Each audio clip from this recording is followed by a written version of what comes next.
Right now, somewhere in this country, a dog is walking across a living room full of guests, straight up to the one person who cannot get away and burying his nose directly in that person's crotch. Maybe it's a stranger. Maybe it's your boss. And the owner is already halfway out of their chair saying the sentence every dog owner has said. I am so sorry, he never does this. He does. They all do. Every single one of them. And there's a very good reason for it. And we'll come back around to that one at the end. Because that's the thing about dogs. You have watched yours do something so strange, so completely out of nowhere, that all you could do was laugh and go, "Buddy, what are you doing?" Every dog owner has that moment. Most of us have 100 of them. And almost every one of those moments has a real answer sitting underneath it. And the answer is usually better than whatever we guessed. Hi everyone, I'm Leo Bennett, your neighborhood dog guy. Here's the thing I love about this stuff. Your dog is talking to you all day long, in a language made out of noses and posture and pressure, and we translate it into human words, because human words are the only ones we have. So a lean becomes bossiness, a sigh becomes sadness, a stare becomes attitude. That isn't a failure on your part, and it isn't a fault in your dog. It's a translation gap, and it closes fast once somebody hands you the dictionary. I need it too. I've stood in my own kitchen and taken something personally that had nothing to do with me. So today, 10 things your dog probably did this week. For each one, what we all assume it means, what's actually going on, and the correct way to handle it. 10 behaviors, 10 fixes, and the nose goes last. All right, let's start in the least dignified room in your house. You get up, you walk down the hall, you close the bathroom door, and a paw slides under the door. The joke we all make is that our dog has no boundaries. Nosy, clingy, can't stand to be left out. But behaviorally, something specific is going on. Your dog is a social animal who decided you're one of his, and shutting a barrier between you is, from his side of that door, the group getting split up for no reason. So he closes the gap. Some dogs are guarding you, some are staying close so you'll guard them. You'll hear this called pack rank, the follower checking in with the leader. Skip that. Plain attachment explains it better than dominance ever did. You are not his commanding officer. You are his safe base. The correct way. Let him come. It costs you nothing. But watch for the version that isn't sweet.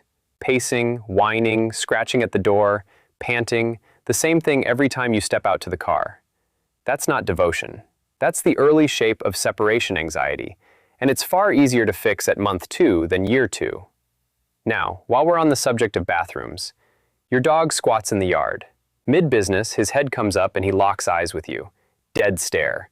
You're 5 feet away holding a plastic bag, being deeply uncomfortable. We read it as a privacy thing, so we look away. But that stare is doing a job.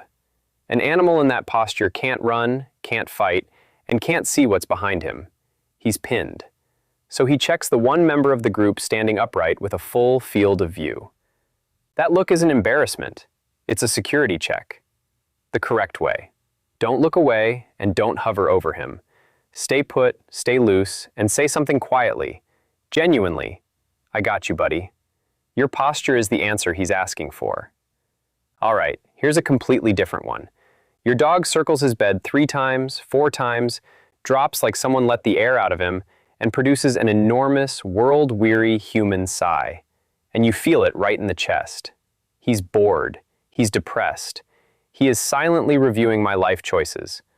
Look at the eyes. That's the whole tell. A sigh with the eyes half closed is tension leaving the body as it settles. The same thing you do when a hard phone call ends and your shoulders drop. That's contentment. That's a nervous system powering down. The other version? Sigh, eyes wide open, aimed directly at you. That one carries a request. You finish the sandwich. Nothing hit the floor. The correct way. Nothing. Do nothing. Don't call him over. Don't pet him. Attention wakes him right back up. Rest is a skill some dogs are bad at. Let it happen. Back out to the yard because something else is happening out there. Your dog finishes his business and goes berserk. 3 hard kicks backward, grass and dirt flying, some of it onto you, and a look back over the shoulder with what I can only call enormous pride. Everybody thinks this is the cat thing, covering it up. It's the opposite. He's not hiding it, he's advertising it. And he came with equipment. Dogs have scent glands between their toes. When he scrapes, he lays down a scent deposit and a visible scratch mark in one motion beside a fresh pile. 2 signals, one for the nose, one for the eye, saying the same thing to every dog who passes tomorrow. I was here, the correct way. Give him the 4 seconds and stop yanking the leash mid-scrape. Step out of the blast radius, which I failed to do this morning, and take the win. Let's come back inside. You're standing at the counter making dinner and 70 pounds of Labrador arrives against your shins and parks. Full weight. Some lean so hard you brace a hand on the counter. And what people tell me is, he's being dominant, he's pushing me around. He isn't. Dogs can't put their arms around us. Pressure is the tool he's got, and the ones who lean hardest are usually the most bonded to the person they're leaning on. You'll see confident claims online about which brain chemicals fire during a lean. That chemistry gets oversold. What I'll tell you with total confidence is what it means. He's hugging you, the correct way. Let him, and put a hand on him while he does. Giant breed, brace first. A Newfoundland into the back of your knees is a real fall risk. And if a dog who never leaned starts leaning, wobbling, or propping himself against walls, that isn't affection. That's a body telling you something. Quick thing, if your own dog is starting to make more sense, subscribe. It genuinely helps. Here's the one that happens the second you walk through your front door. Your dog scrambles across the floor, skids, comes back with the squeaky toy and parades it, shoves it into your leg. And the second your hand comes down, he whips it away. So we assume, fetch. He wants to play, then he won't play, and it's maddening. Most of them aren't asking for fetch. He's showing you the thing. It's a display, and it's also a coping mechanism. A mouthful of toy is a mouth that isn't barking. A pacifier through the most overwhelming 30 seconds of his day, which is you coming home. But understand what you build when you grab for it. Grab, dodge, and you've taught a game called Keep the Valuable Thing Away from the Human. Do that for a year and you get a dog who tenses when hands come toward objects. The correct way. Don't reach. Praise the presentation, then trade. Second toy, treat, anything. And the instant he drops the first, hand it straight back. 2 objects, no chasing. You want a dog who brings things toward hands. Now something completely different. An ambulance goes by, and your normally silent dog points his nose at the ceiling and produces a sound from 9,000 years ago. Huskies, this is your entire personality. The standard explanation is that a siren sits close enough to a distant howl that your dog answers it to say where he is. That's reasonable. Howling is long-distance contact between animals who can't see each other. Ask 10 dog people and you'll get 2 camps on how much the resemblance matters. Both camps agree it's a normal hardwired vocalization, not a behavior problem. What I do want to correct is the part that gets tacked on the end, that when the siren fades, your dog thinks he scared it off. There's no evidence for that. It's a nice story about a dog, told by a human, which is the theme of this entire video. The correct way. Don't shush it, don't punish it. You can't correct an instinct, you can only stack stress on top of it. It lasts 20 seconds. This next one is where I need you to really listen, because it's the one people get wrong in the most expensive way.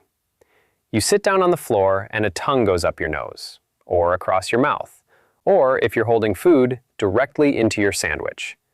We call these kisses. We've built an entire emotional vocabulary on them. Here's where the honest disagreement lives. The classic explanation. Wolf pups lick at adults' mouths to trigger regurgitation, and dogs inherited a softened version. Some think that lineage is real. Others think it's a tidy story we've overfitted. What nobody disputes is what face licking does between dogs now. It's an appeasement signal. It means I'm no threat, please be easy with me, which makes the friendliest looking behavior in your house one of the most misread. A dog licking fast and frantically, ears back, body low, head turning away, is not overflowing with love. He's asking for space. And we do the opposite. We lean in. We laugh and hold him there. Real-world example. I worked with a family, 5-year-old boy, very sweet mixed breed. Every video they showed me had the dog licking his face while he squeezed her around the neck. Ears flat, whale eye, licking like it was a job. They thought it was proof she adored him. It was a request, made politely, 400 times in the only language she had. She eventually snapped. But that dog had been sending a memo for 2 years, and the family had it framed as a love story. The correct way. Read the body, not the tongue. Loose and wiggly, 1 or 2 licks, then off to something else. That's affection. Enjoy it. Fast, repetitive licking with a low body and eyes turning away means you calmly create distance. And no faces in dog faces, especially children's. Now for the one nobody wants to talk about. The visitor arrives. Your dog is thrilled, and then your dog is on their leg and you're saying, "He's never done that," while dragging 80 pounds off a stranger. Everyone's first thought is sexual. Everyone's second thought is that their dog is a pervert. Sometimes it's reproductive. Usually it isn't. Most of what I see is a dog whose arousal has outrun what his body knows how to do with it. Too much noise, too much greeting, all at once. We call that a displacement behavior. Energy with nowhere to go picks a channel, and this is a channel, which is why it shows up in the same moments every time. New person, play that got too intense, you walking in after 3 days away. It's rarely about the leg. It's about the volume. And one thing I'll say plainly, when a behavior shows up out of nowhere in a grown dog or turns obsessive, assume the body before you assume the attitude. You cannot train away something that hurts. The correct way. Don't scold, don't wrestle him off, don't make it an event. Drama is more arousal, and arousal is the problem. Interrupt early, because you can see it building 30 seconds out. Lead him away, ask for a sit, give him something to hold. Then lower the temperature of your greetings for a few weeks. Boring hellos build a dog who can handle hellos. And that brings us back to where we started, the crotch sniff, the one you've been waiting for since the beginning of this video. Your guest is standing there with a drink in their hand, and your dog's nose arrives with the precision of a heat-seeking missile. We're mortified because we're reading a human act. Rude, sexual, boundary crossing. It's a reading act. Humans have a specific type of sweat gland concentrated in the armpits and the groin, and what they put out carries a dense chemical file. Age, sex, hormonal state, recent stress, sometimes what you ate. Your dog is built for exactly that. Estimates put his olfactory receptors in the hundreds of millions, against roughly 6 million of ours. The numbers move around by breed and who's counting. The gap isn't close. So he goes where the signal is strongest. Not the face, not the hands. Your dog is not being inappropriate with your boss. Your dog is reading your boss's profile. Real-world example. A woman I worked with was so embarrassed by this, she spent a year correcting it hard. Knee, collar pop, sharp no, every time. And it worked. The sniffing stopped. What replaced it was a dog who couldn't read a stranger anymore, and who'd learned that strangers arriving meant she was about to be punished. She started barking at people on the sidewalk. That took 8 months to unwind, and it never fully went away. Punishing a nose doesn't remove the need to know who just walked in. It only removes the polite way of finding out. The correct way. Manage the door, not the dog. Leash on before the doorbell. Greet your guest, then release your dog to the guest's hands or shoes. Those are negotiable, the groin isn't, and pay him for choosing it. And when you get outmaneuvered anyway, skip the apology. Tell them what your dog is actually doing. Better line than, sorry. If you take one thing out of all 10, take this. Your dog isn't rude, dramatic, spiteful, or weird. He's a dog living in a house built for primates, using the only equipment he has. And almost every behavior that embarrasses you is information you didn't know you were being handed. And if you felt called out anywhere in this video, good. That isn't guilt. That's an owner paying attention. Nobody sits through 20 minutes on sighing and leaning and nose placement for a dog they don't love. In the comments, don't tell me, great video. Tell me which one was your dog and what breed. The paw under the bathroom door, the sigh, the dirt in your face. I read every one, and they decide what I make next. That's the list. Go apologize to your dog for the bathroom door. Leo Bennett, out.